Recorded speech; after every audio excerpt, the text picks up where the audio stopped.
You're not yourself when you're hungry. This campaign, like, it started this idea that when you get a certain way, you don't act as much like yourself. And I think that their point was to try to sell a bunch of Snickers with those commercials. But there's a truth that underlies that point, right? Like you call it like being hangry or so on or so forth.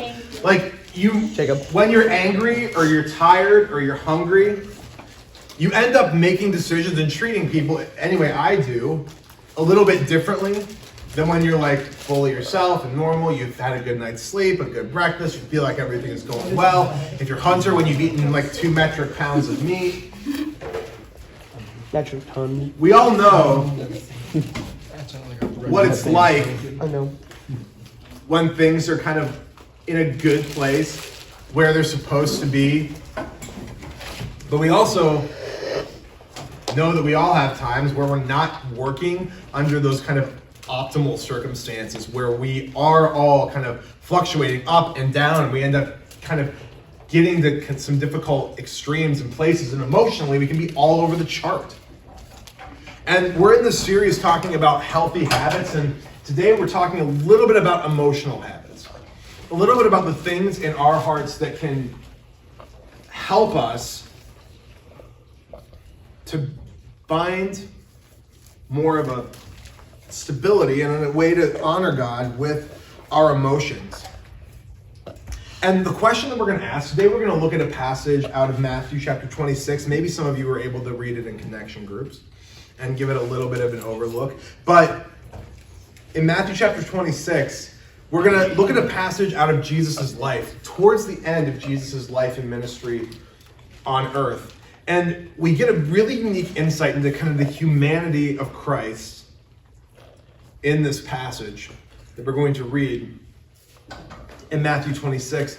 And as we read this passage, and when we think about how we interact emotionally, because honestly, our emotions are this one thing that like we all know in hindsight when we said something we shouldn't have said, when we were acting out of an emotion that wasn't necessarily good. But hindsight is only so good, because eventually you need to turn from a place where instead of just continually apologizing for the things you did because you had a short temper, because you were kind of riding that emotional roller coaster, you need to be able to some degree predict and then choose differently in some of those ways. And so what we need to ask ourselves, the question we're going to ask is, where do we turn?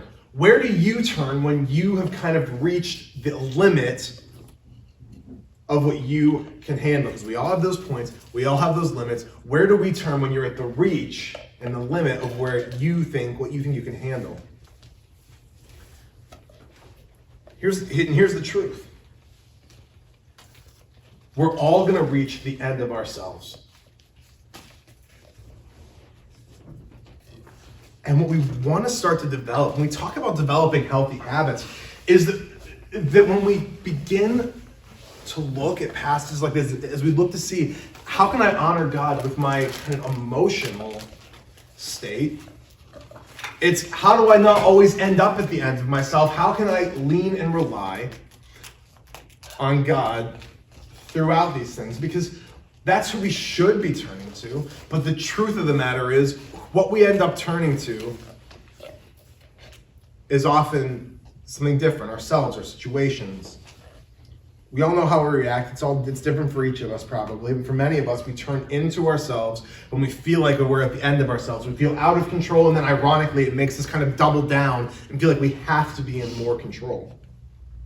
We're going to read and look at this passage out of Matthew 26, and this is how it starts. We're going to look at roughly look at 3 things that we can see to kind of deal with this idea of how do we lean and how do we trust on God when we're at the end of ourselves. One thing we're going to see is that it's important for us to have a circle, that God has given us other people as a way to help call us back, to keep us accountable. The next thing we're going to see after we look at that is that God wants us to ask boldly. When you feel like you're kind of running out, this invitation for all of us to reach out, to not just slough it off and say, how can I keep going forward, but to say, God, I need to look up to you. And then the third thing is to humbly accept that God is the one who's in control and it's not us. The words aren't up on the screen, but let me read the first part of this passage to you guys in Matthew 26. Verses 36 through 38 go like this. It says, "Then Jesus went with his disciples to a place called Gethsemane. And he said, 'Sit here a while I go over here or there and pray.' He took Peter and the two sons of Zebedee, which would have been James and John, along with him. And he began to be sorrowful and troubled. Then he said, 'My soul is overwhelmed with sorrow to the point of death. Stay here and keep watch with me.'" We're all going to end up stressed, overwhelmed, emotionally burdened at different points of our lives. But one of the beautiful things that we have all been given is that God has given us other people. It's why community, it's why gathering together, it's why life, it's why those things are important, why they matter. Last week we talked a lot about relational habits, and this week was kind of chaotic. We'll get that message up on YouTube this coming week if you missed last week. But as we talk about emotional habits, we need to not underestimate the fact that we need each other. We can have people who can help us, call us into account. And this is a part of Jesus' life right before he's arrested, right before he goes to the cross. And Jesus, being fully God, understands what's coming next. But being fully man, he's not thrilled about the idea of dying and suffering, the death he's going to have to suffer. So he has his 12 disciples with him. He says, "Listen, guys, come with me." And then he sits the 12 disciples down and calls his 3 best friends out, his kind of inner circle, Peter, James, and John. He says, "I want you to come with me further, and I want you to stay with me and pray with me while I go and pray."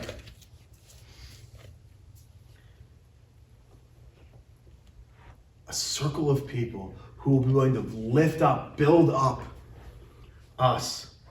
We talked about this a little bit last week, but one of the beautiful parts about meeting other people and how that can help us emotionally, that only helps us if we're willing to have a group of people that we can actually be honest with about what's really going on.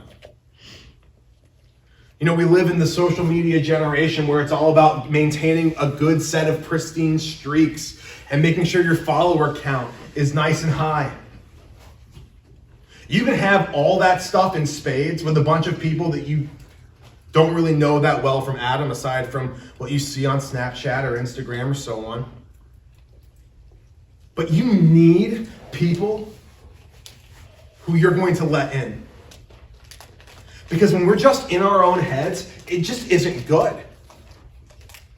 Even those of us who are introverts and those of us who say, "I really don't like hanging out with other people, I like things just by myself," guess what? There's not a single one of us who is created or able to sustain just being alone and not letting anybody in. And sometimes we'll say these things to ourselves in really polite ways, right? Like, I don't want to burden that person. I don't want to let them in. I've been doing we as a staff have been doing a lot of work with the Enneagram personality test. And as when I discovered my Enneagram type, that's one of the things that I'm susceptible to in my kind of number is that I love helping other people, but I don't like the idea of having to be helped. I don't like kind of when people ask me what they can do for me, but we all need each other. We need to have people that we are willing to let in. So when we have times like these, when we go to connection groups and we talk about and respond to this, maybe God's put something on your heart to say, and you're like, "Well, I can't really share with those people. What will they say? What will they do?" If everybody thought that and nobody said anything and we all just kept it super surfacey, how is that any better than just maintaining a streak, except that it's once every week that you're streaking instead of once every day? Ha ha ha, streaking. It's the same with life groups. One of the distinctives of how we want to be known at Ogden Students about how we do ministry is that we are willing to be vulnerable with one another. It's just how we can seek habits of emotional health, is saying, I've been given a group of people that I'm willing and open to share with. And part of that means you're going to open yourself up to getting hurt, because not everybody is going to be equally worthy of what you're going to be laying out there. But what's awesome about this passage actually is Jesus invites these 3 friends with him, his best friends on earth, to come and watch over him as he prays. As we read on, what happens? They fail miserably. They can't do what was asked of them. There's no human relationship that's going to be perfect. There's no human relationship, not even a marriage, not even the best friend you have, that is not occasionally going to fail you. But they're not our saviors. And that doesn't mean they don't have a very important place. That doesn't mean that it's not important for us to continue to be relational, to be in community, because where do we look when we're at the end of ourselves? We're not going to look to God if we think that it is all about me and what I can control and what I can do, and if I stay insular, if I stay in myself.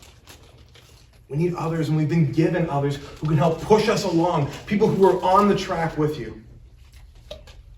Right, when I was in Boy Scouts through middle school and high school, we'd go on these backpacking and camping trips. And that was one of the beauties of hiking on these long trips. If I was just doing it by myself, eventually I'd get tired. Eventually I'd quit climbing up a hill. When I was in my senior year of high school, after I graduated, we went on this trip to New Mexico and we're climbing this massive mountain called Mount Baldy. And it was interesting because there were some people that wanted to just blaze ahead.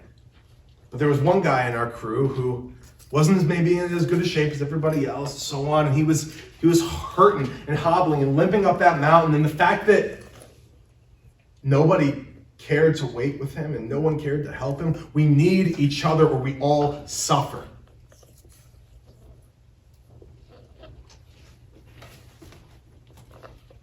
That requires us opening ourselves to maybe being hurt, to maybe being vulnerable, to sharing something with somebody who maybe they aren't going to understand. What will they think of me?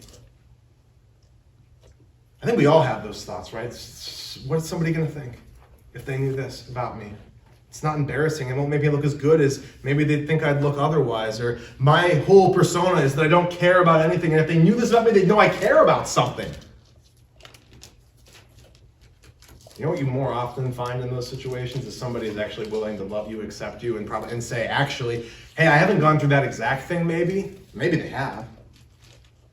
But I went through this. It's kind of similar, and I'll walk with you through this, whatever it takes.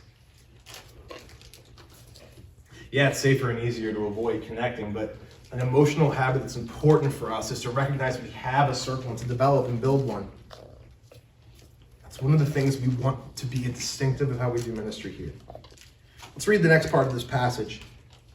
So Jesus he said he's overwhelmed to the point of death. And here in verses 39 and following, this is what he says next. It says, going a little farther, he, being Jesus, fell with his face to the ground and prayed, my Father, if it is possible, may this cup be taken from me. He's talking about the cross. He's talking about what he knows is coming next. He says, not as I will, but as you will.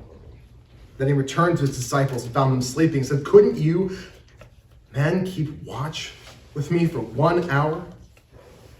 He asked Peter, watch and pray, so you will not fall into temptation. The spirit is willing, but the flesh is weak. Jesus goes in, he prays, he knows what's coming, and he says, God, listen, if there is any other way. He asks God boldly. This is not my will, but your will be done, but I'm still going to ask. When we feel like we're at the end of ourselves, part of trusting in God is realizing, like, who am I going to turn to? Who am I going to ask? Am I willing to give this up? And I think that can be a tough thing for us. It's hard to say, God, I want this, because maybe it hasn't turned out in the past. And I think that actually is the beautiful part of how the story goes, right? It continues. The end of the passage goes like this, as he went away a second time and prayed, my Father, if it's not possible for this cup to be taken away, unless I drink it, may your will be done. And when he came back, he found them again sleeping, because their eyes were heavy. So he left them and went away once more and prayed a third time, saying the same thing. Then he returned to his disciples and said, are you still sleeping and resting? Look, the hour has come, and the Son of Man is delivered into the hands of sinners. Rise, let us go. Here comes my betrayer. He says, I'm going to ask you, God, boldly for this thing. But I know this is true. Whatever you say is going to be okay. And I think for us, one of the big hurdles we have with our kind of developing an emotional habit of trusting in God when we feel like we're at the end of ourselves is sometimes maybe it's not a problem for us to ask boldly, but if God doesn't give us what we ask boldly for, then we're not willing to just accept whatever. We see this as some kind of failing on our part or a failing on God's part.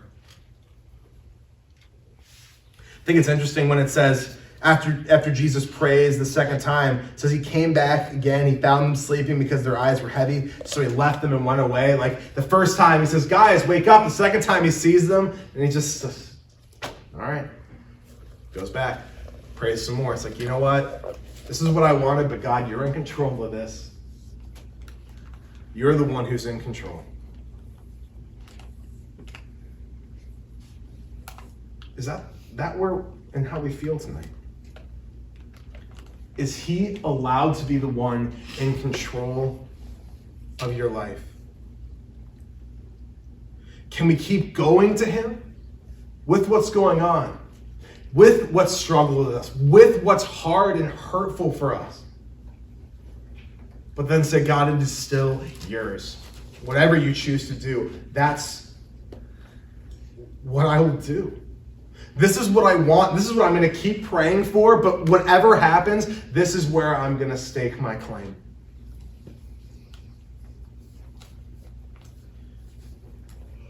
Because the truth of this is that the answer that God gave Jesus was no, right? He is arrested. He says, this is it. This is the time. I'm going to be arrested. I'm going to suffer. I'm going to go to the cross. God tells Jesus no. But he's still on the throne. And in saying no to Jesus in Gethsemane, God gets to say yes to you and to me through Jesus, through his sacrifice. And that's an amazing, amazing truth. We can go to God, we can ask boldly, realizing he may say yes, he may say no, but when the final word is spoken, he says yes to you and me through saying no to Jesus. Jesus gets the rejection we deserve so that we can get an acceptance that we did not. That's an awesome thing. We can't ever undersell that point. And when it comes to where do you go, how do we develop these emotional habits? One of the best habits that we can develop and cultivate as it regards our emotions is being able to sit in the fact that in this moment, the only one who was ever worthy to stand before God as an equal was rejected for us, suffered for us. Not because we were worthy. We were sinful. We were fallen. We were broken. His closest friends, the one who followed, listened to everything, they could not do a simple thing like stay awake and pray.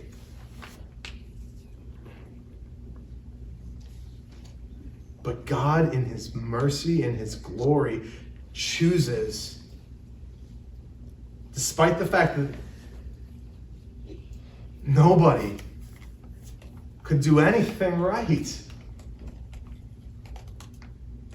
still suffered and chose to die. And that is a God who is worth following, a God who says, look, in my perfection, I'm willing to suffer for you. That's an amazing thing. The more we sit, the more we rest. And this sounds weird because it's not a positive message, but the most important emotional habit that we can develop, I think sometimes our self-esteem can be so wild because in our minds we want to think we can be amazing. And the truth is we are all incurably sinful. And when we sit in that, when we sit in the fact that we are broken, that's when we get to feel a more authentic joy, which is totally countercultural. How can you be joyful if you're telling yourself consistently that you are so unworthy? It's because somehow an unworthy person was loved by an almighty and ultimately worthy God. That's the joy that can fill our hearts like wind fills the sail of a boat.